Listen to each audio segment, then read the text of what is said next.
Euro NCAP operates a multi-million-pound testing facility to award their 5-star safety ratings. The asphalt is perfectly smooth. The white lane markings are freshly painted and flawless. The weather is dry, the lighting is optimal, and the pedestrian dummy they pushed out in front of the car is wrapped in radar reflective material specifically designed to be seen by the vehicle's sensors. Under those sterile laboratory conditions, the advanced driver assistance systems work perfectly. The car detects the dummy, the hydraulic pumps engage, and the vehicle stops. 5 stars, handshakes all around. But you don't drive in a laboratory. You drive on the M6 motorway on a wet Tuesday evening in November. The white lines are faded, the road is covered in salt spray. The car in front kicks up a shredded piece of lorry tire. And that is the exact moment the technology Brussels legally mandated as life-saving violently turns against you. The artificial intelligence perception models bolted to the front of your new car are not just flawed, they are fundamentally unfit for the chaotic reality of European roads. Manufacturers know the hardware is blind, but they are hiding behind homologation certificates while you pay the price. If you're tired of being treated like a crash test dummy for experimental software you never asked for, smash that subscribe button right now. We are tearing apart the engineering failures the industry is desperately trying to hide.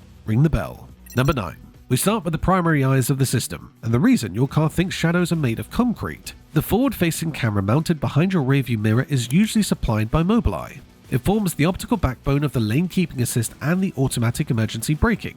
But a single optical camera suffers from a critical, unavoidable physical limitation. It lacks binocular depth perception.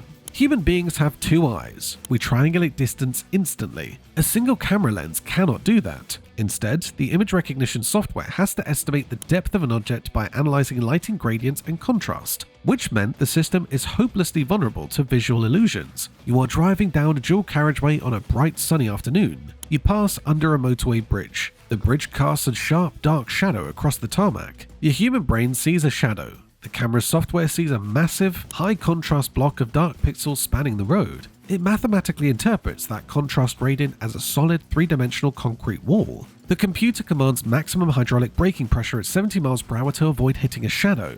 You get rear-ended, and the manufacturer tells you the camera was working exactly as designed. Number 8. The secondary sensor that is brilliant at measuring speed, but absolutely useless at identifying shapes. To back up the camera, manufacturers install a high-frequency radar unit, usually supplied by Bosch, behind your front grille or the bumper badge. Radar works by firing radio waves and measuring how long they take to bounce back. It provides accurate data on the distance and velocity of whatever sits ahead. But here's the thing the brochure leaves out. Radar cannot see the shape of the object. It only reads the radar cross-section, the amount of radio energy bouncing back. Metal reflects radar perfectly. Human flesh and plastic bumpers absorb it. A discarded aluminium Coke can blowing across the carriageway returns a highly concentrated radar signature. A metallic expansion joint on a bridge returns a massive radar signature. To the Bosch radar unit, that expansion joint reads mathematically identical to the rear bumper of a stationary saloon car. The radar screams at the central computer that you're about to hit a parked vehicle.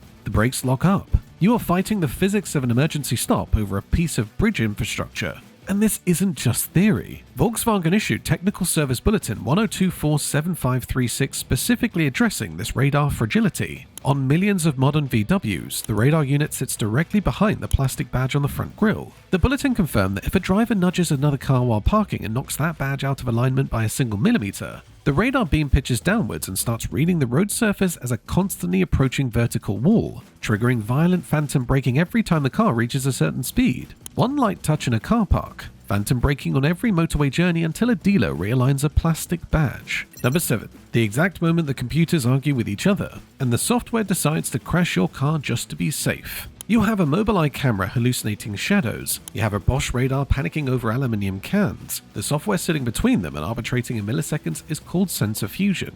When the sensors agree, the system works. When they disagree, the camera sees a plastic bag blowing across the road and flags a hazard. The radar shoots straight through the plastic, hits empty air and tells the computer the road is completely clear. The homologation standards force manufacturers to program sensor fusion for safety by design. If one sensor flags a hazard, the fusion algorithm must assume the danger is real. The corporate logic is clear. The legal liability of failing to brake for a real obstacle is enormous. The legal liability of braking for a plastic bag is zero, because the police will blame the driver behind you for following too closely. The system defaults to panic. Gregory Peltier, director of Lagers, confirmed this on the record, stating that these sensors routinely and confidently misidentify burst truck tires as solid, immovable barricades. The car chooses to crash you into the vehicle behind rather than risk hitting the debris in front. Number 6. The most chilling piece of deliberate software engineering we have covered on this channel. Ford markets BlueCruise as the pinnacle of hands-free highway driving. It relies on the exact radar and camera fusion just described. Ford's engineers discovered the same problem every other manufacturer faces. The radar was picking up overhead road signs and bridge joints, causing the Mustang E to violently phantom brake on the motorway. Their solution was staggering. According to the Federal Safety Review launched by the United States National Highway Traffic Safety Administration in Jan 2025, Ford deliberately programmed BlueCruise to stop responding to stationary objects when the vehicle travels above 62 miles per hour. They told the computer to ignore anything not moving at motorway speeds, specifically to prevent phantom braking at gantries and bridge underpasses. The lethal consequence of that decision becomes immediately obvious. A broken down car in the fast lane is a stationary object. An emergency response vehicle on the hard shoulder is a stationary object. By fixing the phantom braking problem, Ford inadvertently engineered a high-speed blind spot that ignores the most dangerous hazards on the road. The European specification Mach-E models share this underlying logic. The NHTSA upgraded its investigation to an engineering analysis after fatalities involving stationary vehicles at highway speeds. The system trades physical safety for a smoother cruise control experience. Number 5. The active intervention that turns a safe driving maneuver into a physical wrestling match. Emergency lane keeping systems rely entirely on the forward-facing camera tracking painted white lines. If the camera calculates you are drifting towards the line without your indicator active, it commands the electronic power steering motor to fire heavy counter-torque into the column. The software contains zero contextual awareness. You're on a country A road, you spot a cyclist wobbling on the edge of the tarmac, or a pothole opening up in your lane. As a competent driver, you feed the wheel to the right, crossing slightly onto the center hatchings to give the cyclist a safe berth. The camera does not see the cyclist. It sees that you cross the white line without indicating. The system interprets your intentional evasive maneuver as inattentive drift. The power steering motor yanks the wheel to the left, actively steering your 2-ton vehicle back into the path of the cyclist you were trying to avoid. Drivers on piston heads describe the terrifying sensation of fighting the steering wheel with both hands at 60 miles per hour on roads the system was never designed to understand. The machine actively resists human competence. Number 4. The speed restrictor that reads the wrong signs and cuts your engine power in the fast lane.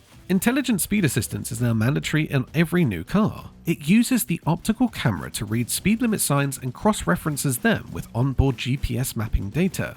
When it believes you are speeding, it chimes. In the more invasive iterations, it actively restricts engine torque to drag you down to the recognized limit. But the optical camera has no situational context. You are doing 70 miles per hour in the outside lane of the M1.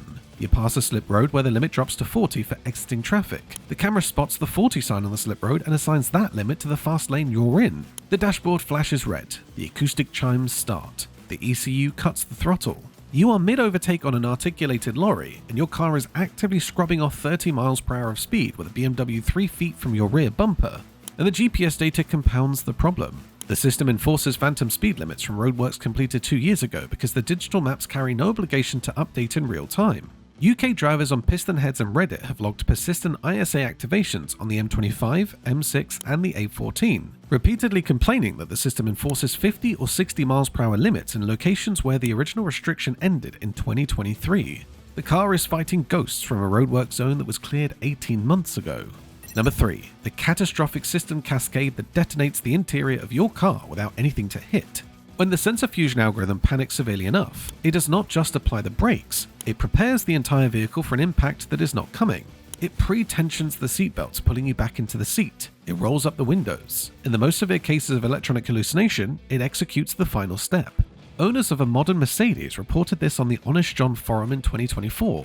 The vehicle, traveling on an A-class road, triggered an emergency brakes being applied warning with no driver input and nothing ahead. What followed was not a deceleration. Full emergency braking fired instantly, and simultaneously the airbag deployed into an occupied seat. No collision, no external contact, nothing struck the vehicle. The manufacturer reviewed the event data recorded telemetry and issued the standard response. The system was functioning within parameters. Nobody at Mercedes explained what functioning correctly means when it fires an airbag into an occupied cabin on an empty road. Number 2. The psychological engineering that makes human drivers measurably worse at their own job. The European Transport Safety Council issued a formal warning about the rollout of Level 2 autonomous features, highlighting a well-documented psychological phenomenon called the Peltzman effect. When you surround a human being with safety nets, lane keeping, auto-braking, adaptive cruise, they inherently adjust their behavior to become less attentive. The driver unconsciously believes the machine is capable of running things. Situational awareness drops. Hands drift from the wheel. The statistics on this are alarming. Research from the AAA Foundation for Traffic Safety found that 53% of drivers using advanced highway assist systems, specifically systems like GM's Super Cruise, admitted to being entirely comfortable treating their vehicles as fully self-driving despite the manuals explicitly forbidding it. AAA found that these drivers were nearly twice as likely to engage in distracted behavior, texting, eating, while the car steered. Manufacturers market these features as a relaxing, stress-free commute experience. The television adverts show drivers leaning back, hands in lap, watching scenery scroll past. That is the behavior the marketing encourages. That is the behavior the safety warning in the manual tries to prohibit. Both cannot be simultaneously true. The system is brittle. It works for 99 miles, building absolute confidence in the driver. On mile 100, the camera is blinded by low sun, sensor fusion drops out, and the car swerves towards a central reservation. The driver, completely disengaged from the physical act of driving, has under 1 second to regain control. The safety system manufactured the exact conditions required to make the accident worse than if it had never existed. Number 1. The reality that this technology quits precisely when you need it most. A competent driver navigates severe weather by slowing down, sharpening focus, and driving to the conditions. The advanced driver assistance system does the opposite. It shuts down. The optical camera cannot see through heavy fog or the solid wall of road spray kicked up by HGVs at motorway speed. The radar dome mounted in the front grille gets coated in wet, heavy snow, which physically blocks the radio waves from exiting the transceiver. And when either sensor goes dark, the entire suite collapses. Drive a modern Volkswagen Golf through slush and the dashboard announces front assist unavailable the moment wet debris covers the grille badge. Nissan Qashqai owners are plagued by forward driving aids temporarily disabled errors during heavy rain on the motorway. Toyota Safety Sense and Honda Sensing will throw a front radar sensor blocked warning and completely deactivate the cruise control just because you drove through a patch of fog.